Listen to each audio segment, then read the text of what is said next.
ચાલો આપણે આજ બનાવશું શેરડીનો રસ, જે ઘરની જ વસ્તુઓથી બનશે. ચાલો તમને શીખવાડું કેમ બને એ. ચાલો બનાવીએ આપણે શેરડીનો રસ, જેમાં આપણે શેરડીનો જરાય ઉપયોગ નથી કરવાનો. આ જ બધી વસ્તુઓથી આપણો શેરડીનો રસ સરસ મજાનો તૈયાર થઈ જશે અને કોઈને ખબર પણ નહીં પડે કે આ ખરેખર શેરડીનો રસ નથી, આ બધી વસ્તુથી બનેલો છે. ચાલો આપણે પહેલાં પ્રોસેસ ચાલુ કરીએ શેરડીના રસની, અને કહું છું તમને કે કયા કયા વસ્તુઓ જોશે આપણે શેરડીના રસ માટે. તો એના માટે આપણે જોશે 1 વાટકી ગોળ,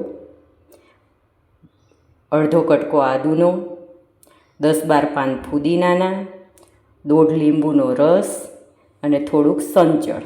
બસ એટલી જ વસ્તુથી આપણો શેરડીનો રસ તૈયાર થઈ જશે. એના માટે આપણે શું કરવાનું છે આપણે હવે જાણીએ. શેરડીનો રસ બનાવવા માટે થઈને આપણે એક બાઉલ લેશું. એની અંદર આપણો જો આ ગોળ છે એ લેશું અને આ બાઉલની અંદર નાખી દેશું.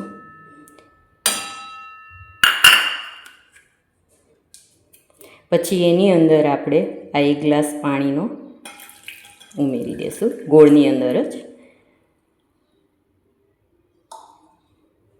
પછી એને સરસ રીતે હલાવી પાડીશું અને મિક્સ કરશું પાણીની અંદર, જેથી થોડોક ગોળ છે એની અંદર ઓગળી જાય.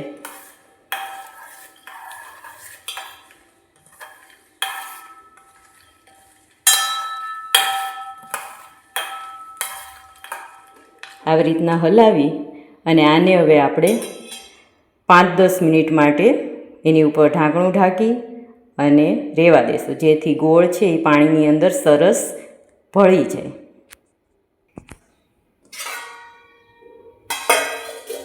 આપણે ઢાંકીને 5-10 મિનિટ એને ઓગળવા દઈએ. હવે 5-10 મિનિટ થઈ ગઈ છે આપણા ગોળને પાણીમાં પલાળવાની. આપણે જોઈ લઈએ ગોળને એકવાર. જો સરસ મેલ્ટ થઈ ગયો છે ગોળાની અંદર.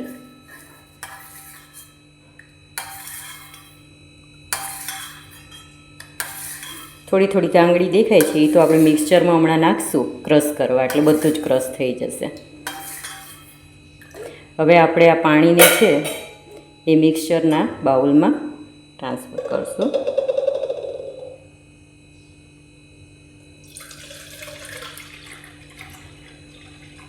તો સેજ દેખાય છે ને ગાંગડી, એ બધી જ ગાંગડી હમણાં મિક્સચરમાં ક્રશ થશે ને એટલે બધી ઓગળી જશે.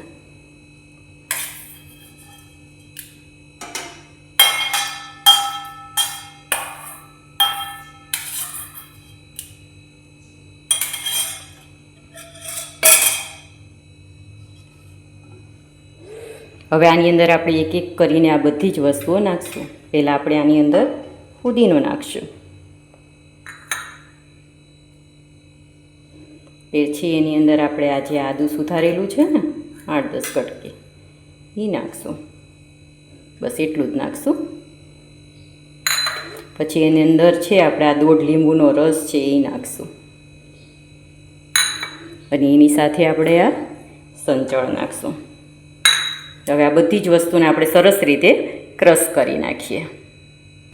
સરસ રીતે આ ક્રશ થઈ ગયું છે. હવે એની અંદર આપણે આઈસ ક્યુબ નાખશું.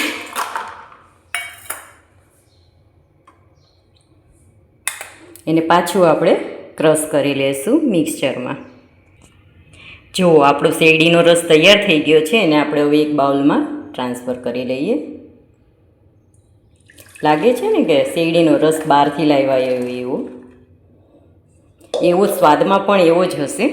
કોઈ મહેમાન આવ્યા હોય ને એને પીવડાવ્યો હોય તો એને ખબર નહીં પડે કે આ શેરડીનો રસ છે કે નથી એમ. બહુ સરસ બનશે શેરડીનો, એકવાર ટ્રાય કરજો. ને ઉનાળામાં તો આ રસ બહુ જ સારો ગુણકારી છે, લૂ નથી લાગવા દેતો આપણને. હવે આપણે આ શેરડીના રસને ગ્લાસમાં ભરશું. હવે આપણે ગ્લાસની અંદર પહેલાં છે ને આઈસ ક્યુબ નાખશું 3-4 બેયમાં. હવે આપણે જે આ શેરડીનો રસ બનાવ્યો હતો ને એ સર્વ કરશું.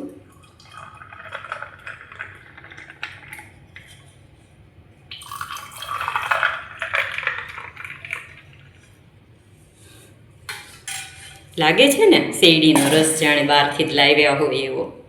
એકવાર જરૂર ને જરૂર ઘરમાં બનાવજો તમે, બધા જને બહુ ગમશે.